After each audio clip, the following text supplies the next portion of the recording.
So how do you think it went tonight? I think it went well. Look, you know, the more debating we have, the better it is for democracy.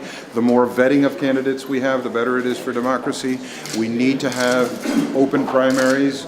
Let it be a battle of ideas, not the parties sort of, you know, self-selecting. The unfortunate thing that happened this year was that Mr. de Blasio, who chose not to be here tonight, was not vetted properly in this exercise, because everyone was paying attention to Mr. Wiener's private parts and their exposure throughout the world. And it is so sad for our democracy. The voters continue to be disappointed and are asking for clarity from their candidates. They're asking for leadership. They're asking for independence. I really believe that.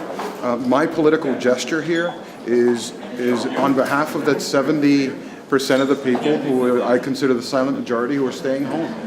How is it that in 2013, in a free, open, democratic society, in American democracy, 70% of the people choose to stay home? And the disappointment in the Latino community runs deeper. 16% of them come out, 15%. In the black community, similar numbers. We need to do something. It's broken. What do you think are the reasons behind it? I think that the folks are tired of the gridlock of the party arguments. I think that they're tired of government politicians over-promising and under-delivering. I think they recognize that there's a lot of pandering that goes on.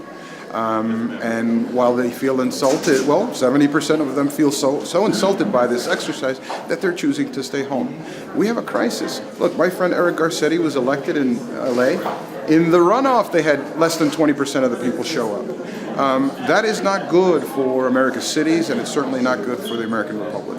Do you feel by having de Blasio be absent, it actually helped you guys to be able to talk about your policies and issues a little bit more? Look, you know, having Bill not come sends a message to the voters that he's not going to answer questions because he doesn't want to make mistakes, because he has such a big lead.